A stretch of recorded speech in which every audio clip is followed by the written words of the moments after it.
안녕하세요, 발로띠아입니다. 오늘은 스위스 여행 계획 세울 때 필수로 설치해야 하는 SBB 어플 활용법을 소개하겠습니다. 이전에 업로드했던 스위스 패스 완전 정리 영상을 미리 보고 이 영상을 보시기를 추천드립니다. 영상은 SBB 설명, 화면 구성, 티켓 구매, 실습해보기로 진행하겠습니다. 먼저 SBB 어플 소개입니다. 여행 계획 세우기 전에 구글 스토어, 앱 스토어에서 미리 받아 설치해 놓읍시다. SBB 어플은 한국으로 치면 버스 타거나 코레일톡 같은 도시간 교통수단에 활용하는 어플입니다. 출발지와 도착지, 원하는 시간을 넣고 조회하면 환승을 포함한 스위스의 모든 교통수단을 조회해서 시간대별로 알려주고 각 루트의 세세한 정보도 제공해줍니다. 어플뿐만 아니라 구글에서 SBB를 검색해 앱사이트에서 동일한 서비스를 이용할 수도 있습니다. 솔직히 버스 타거나 코레일톡이 개인적으로 사용성 측면에서는 굉장히 불만족스러운데 반해 SBB는 아주 직관적이고 처음 사용자도 바로 사용할 만큼 편리한 국민 어플입니다. SBB 어플은 스위스의 기차, 버스, 트램, 유람선, 케이블카, 산악열차, 곤돌라, 푸니쿨라 등 스위스의 모든 교통수단을 빠짐없이 조회해주는 편리한 녀석입니다. 그리고 이 SBB로 검색한 교통수단을 이용할 때 쓰는 교통카드가 바로 스위스 패스인 겁니다. 저도 사실 구글 만능주의여서 굳이 SBB가 필요한가 싶었는데 이건 정말 필수입니다. 왼쪽은 SBB 어플, 오른쪽은 구글 맵인데 출발지와 도착지, 시간을 넣고 조회하면 루트를 검색해주는 건 비슷합니다. 구글 맵은 조회를 하면 지도와 함께 내비게이션 역할을 해주니 길찾기에 아주 유용하지만 원하는 루트의 대중교통 시간표를 일목요연하게 파악할 수 없습니다. 지금도 보시면 하루의 열차 시간표가 아닌 당장 이용 가능한 가장 빠른 2개의 루트만 알려주죠. 반면에 SBB는 모든 시간의 교통 시간표를 알려주기 때문에 여행 전 계획을 세울 때 훨씬 유용합니다. 여행 날짜에 열차가 몇 시에 있는지 알아야 그날의 대략적인 일정을 세울 수 있으니까요. 그리고 화면에 보이는 바와 같이 SBB가 교통에 대한 세부 정보를 훨씬 많이 보여줍니다. 초행자에게는 아무래도 하나라도 정보가 더 있어야 확인하면서 움직이기 편하겠죠. 또 필요하면 바로 티켓을 구매할 수도 있습니다. 구글 맵은 구매 기능이 없죠.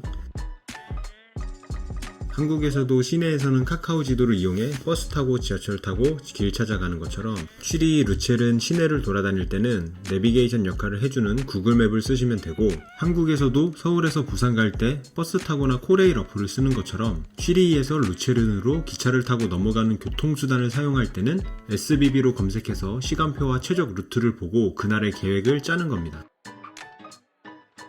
지금부터는 SBB 어플 화면을 하나하나 설명드리겠습니다. 막상 혼자 보려면 생각보다 헷갈리는 부분이 많습니다. 일반적으로 스마트폰에 SBB 어플을 설치하셔서 여행 계획 세울 때나 여행하는 중간중간에 사용하시겠지만 오늘 영상에서는 넓고 쾌적한 화면에서 설명하기 위해 아이패드 어플 화면으로 설명하겠습니다. 스마트폰이나 태블릿이나 사실 화면 구성은 같으니 내용만 보시면 됩니다. 본인의 계획에 맞춰 출발지, 도착지, 시간 정보를 입력합니다. 어플이 직관적이라 어렵지 않습니다. SBB는 해당 조건에 맞는 모든 교통수단을 전부 조회해서 시간대별로 편하게 보여줍니다. 지금은 해당 루트에 기차만 있어서 기차만 결과가 나옵니다. 검색 결과 중 10시 8분에 출발하는 루트를 선택해 세부 내용을 확인해 봅시다. 루트 상세 보기를 클릭하면 많은 정보가 있는데 어떻게 보면 되는지 설명하겠습니다. 먼저 출발 시간과 도착 시간입니다. 위쪽에 출발역 정보가 있고 아래쪽에 도착역 정보가 있습니다. 지하철로 치면 어디 행으로 방향을 나타냅니다. PL은 탑승 플랫폼 번호로 3번 플랫폼에서 타라는 뜻입니다. 도착 플랫폼 번호로 어차피 내리는 곳이라 큰 의미는 없습니다. 사람 모양은 1등석과 2등석의 혼잡도를 나타냅니다. 혼잡도는 기차에만 표시됩니다. 버스, 트램, 케이블카, 크루즈 등은 혼잡도 표시가 안 나옵니다. 예로 10시 19분에 48분 소요되는 루트는 트램 루트이기 때문에 혼잡도 표시가 없습니다. 사람 모양이 채워질수록 혼잡한 것이고 아주 혼잡한 경우 3명이 빨간색으로 채워져 있습니다. IC1은 열차의 등급 IC의 1번 노선이라는 뜻입니다. 사실 여행객 입장에서 시간만 알면 되고 열차 등급은 중요하지 않기 때문에 뒤에서 간단하게만 설명하겠습니다. 아래에는 열차가 제공하는 다양한 서비스가 표시되어 있습니다.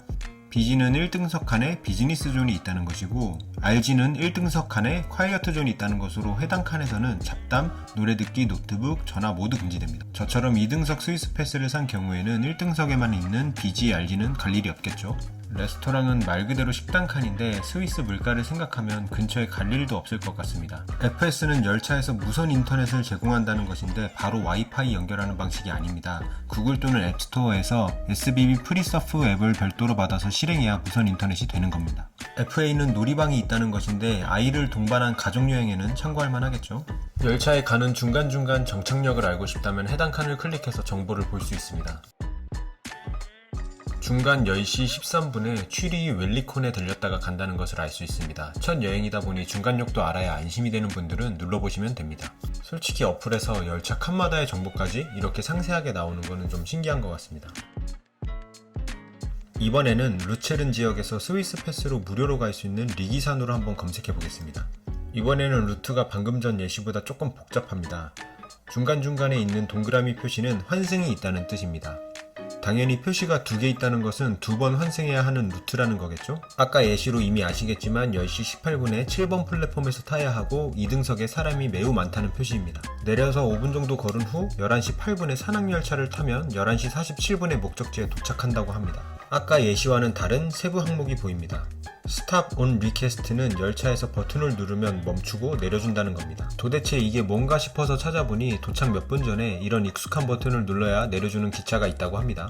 이건 그냥 참고인데 트램 타고 내릴 때도 이런 버튼 눌러줘야 됩니다. 다시 돌아와서 R은 많이들 헷갈려 하시는데 예약 필수가 아닌 예약 가능한 열차란 뜻입니다. 솔직히 열차 등급까지 알 필요는 없지만 이왕 하는 거 정리하고 가야 완전 정리 영상이겠죠? 마침 베른에서 루체른으로 가는 노선에 온갖 열차 등급이 한 화면에 표시되니 이 예시로 설명하겠습니다. 사실 여러 열차 등급이 한 화면에 깔끔하게 나오는 루트를 찾기 위해 정말 많이 검색했습니다. IC는 인터시티로 SBB에서 운영하는 열차 중 가장 빠른 등급의 열차입니다. 취리히, 제네바, 바젤, 루가노, 루체른, 로잔, 인터라켄, 쿠어 등 스위스에서 큰 도시들만 정차합니다. ICE는 인터시티 익스프레스로 원래는 IC보다 빠른 상위 호환 열차입니다. 다만 독일이 최대 시속 200km급 중고속열차 IC와 최대 시속 330km급 고속열차인 IC를 명확히 구분하는 것과 달리 스위스에는 IC급이나 ICE급이 비슷하고 큰 차이는 없다고 합니다. RE는 레기오 익스프레스로 스위스의 고속 지역 열차입니다. 대중 소도시의 중앙역은 물론 비교적 큰 동네의 역까지 모두 정차합니다. IR은 인터레기오로 스위스 대중교통의 주역입니다. IR은 대도시, 중소도시의 중앙역에 정차하는 등급으로 IC와 RE의 중간 등급이라고 보시면 됩니다. 열차 종류가 더 많겠지만 사실 여행할 때 몰라도 되는 정보이고 이 정도만 알아도 충분할 것 같습니다. 지금부터는 SBB 어플에서 열차 티켓을 사보겠습니다. 한번 가볍게 들어주시면 됩니다. 티켓 구매하기 버튼을 누르면 구매 페이지로 넘어갑니다. 보통은 살 필요가 없습니다. 스위스 패스를 소지하면 대부분의 루트는 무료로 이용이 가능합니다. 스위스 패스 자체가 이미 무제한 자유석 패스이기 때문에 또 탑승권을 살 필요가 없는 거죠. 즉 SBB 앱을 통해 원하는 시간을 알아냈으면 그냥 기차를 타서 아무데나 앉으면 됩니다. 다만 예약석은 자리 위에 네임태그에 이름이 끼워져 있는데 이 부분은 앉으면 안되겠죠. SBB로 검색한 구간이 전부 스위스 패스 무료인 것은 아닙니다. 따라서 스위스 패스 무료 구간인지 체크는 필요합니다. 체크 방법은 스위스 패스 완전 정리 영상을 보시거나 이 영상 마지막 부분의 실습을 참고하시면 됩니다. 저의 경우 역시 12일의 스위스 여행 기간 동안 SBB로 계획을 세울 뿐 티켓을 구매한 적이 없습니다. 다만 스위스 패스가 3일, 4일, 6일, 8일, 15일 기간이 정해져 있기 때문에 9일 여행하시는 분들은 8일짜리 패스를 사고 하루는 티켓을 사양하는 경우도 있겠죠. 그런 분들을 위해서 티켓 구매 과정도 설명하겠습니다. 티켓을 구매할 때도 여러 선택사항이 있습니다. 왼쪽은 편도인지 왕복 티켓인지 선택입니다. 오른쪽은 1등급 티켓인지 2등석 티켓인지 선택입니다. 티켓 자체도 종류가 여럿 있습니다. 대표적인 몇 가지만 설명하겠습니다. 포인트 투 포인트 티켓은 경로 티켓으로 해당 구간은 시간을 정하지 않고 하루 중 원할 때 한 번 탈 수 있습니다. 슈퍼세이버 티켓은 저렴한 대신 변경 및 환불이 불가하고 반드시 그 시간에 타야 하는 티켓입니다. 시티 티켓은 탑승권에다가 출발지 도착지에서의 대중교통도 탈 수 있는 데이패스 기능이 추가된 티켓입니다. 슈퍼세이버 클래스 업그레이드는 탑승권이 아닙니다. 이미 2등석 티켓이 있을 경우 이를 1등석으로 업그레이드만 시켜줍니다. 이 업그레이드권 역시 특정 시간, 특정 구간에만 정해서 써야 합니다. 다른 구간도 이름은 다르지만 비슷한 티켓 종류들이니 I 버튼을 눌러서 확인해 보시면 됩니다. 구매하기 전에 하나 주의사항이 있습니다. 가격의 2분의 1, 즉 50% 할인이 붙어 있는데 이거 잘못된 겁니다. 오른쪽 위 버튼을 눌러 구매자의 패센저 정보를 수정해줘야 됩니다. 여기서 본인이 어떤 카드를 가지고 있는지 선택해줘야 됩니다. 스위스 트래블 패스를 소지하신 분들은 대부분의 루트가 무료이기 때문에 티켓을 이렇게 구매할 일이 없을 겁니다. 티켓을 사는 분들은 보통 노 트래블 카드이고 이거 선택해야 100% 정가, 올바른 가격에 사는 겁니다. 하프페어 트래블 카드는 스위스 바넥 카드라고 해서 대부분 교통을 50% 할인받는 별도 카드입니다. 바넥 카드도 스위스 패스와 동일하게 생겼는데 한국 사람들이 사는 경우는 거의 없는 것 같습니다. GA 트래블 카드는 제너럴 어버먼트의 약자로 정기 구독 탑승권입니다. 우리가 흔히 사용하는 스위스 트래블 패스 카드와는 다른 카드입니다. 스위스 패스 2등석을 가지고 있다고 GA 세컨드에 체크하시면 안됩니다. 다시 한번 말씀드리지만 노 트래블 카드로 놓고 조회해야 100% 가격이 나오고 해당 가격으로 구매해야 합니다. 보시는 바와 같이 어떤 카드를 소지한 승객이냐에 따라 가격이 달라집니다. 스위스 패스가 없어서 티켓을 구매하시는 분들은 1분의 1, 100% 가격으로 구매하시면 됩니다. 최종적으로 자신에게 맞는 티켓을 구매하면 됩니다. 솔직히 SBB를 이렇게까지 설명할 필요가 있나 싶지만 마무리로 실습 2개만 해보겠습니다. 첫 번째 실습, 우리가 취리 공항에 내려서 취리 중앙으로 가는 경우를 가정해봅시다. SBB 앱에서 출발지, 도착지, 출발 시간을 넣어야 하는데 문제가 있습니다. 스위스를 처음 가는데 검색할 역 이름을 알고 있을 리가 없죠? 이럴 때는 먼저 구글맵에서 검색을 해보면 어느 역을 지정해야 되는지 알 수 있습니다.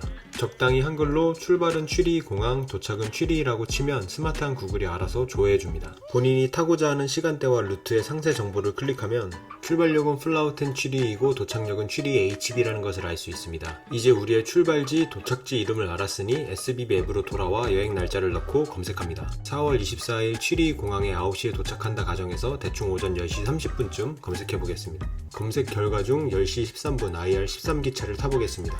출발 시간을 알았으니 굳이 더할 필요는 없지만 세부 정보도 한번 눌러봅니다.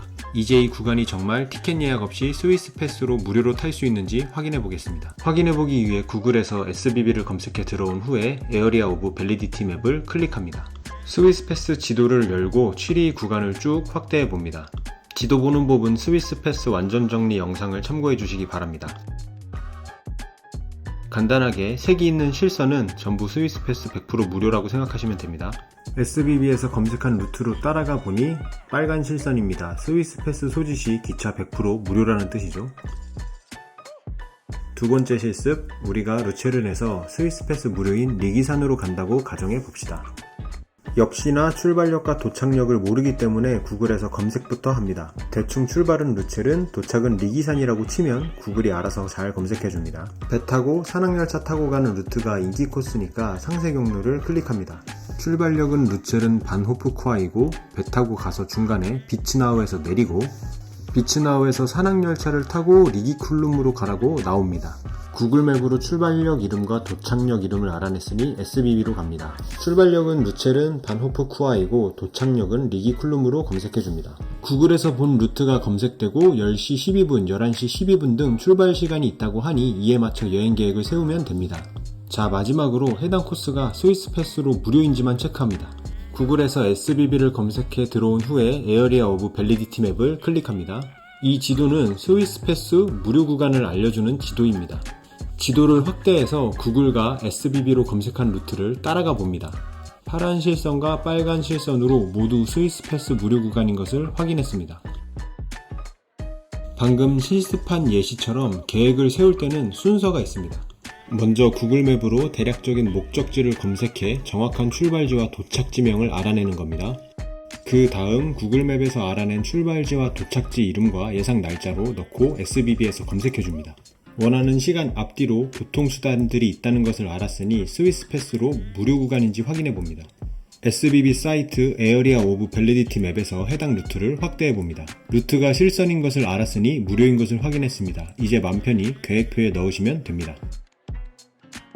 솔직히 SBB 앱 자체가 어렵지 않기 때문에 이렇게까지 내용을 알 필요는 없는 것 같습니다. 다만 스위스 여행 계획에 꼭 필요한 어플이니만큼 여기저기 정보 찾지 마시고 이 영상 하나로 SBB 사용법을 마스터할 수 있도록 최대한 열심히 담아보았습니다. 이상으로 SBB 완벽 정리 영상 마치겠습니다. 끝!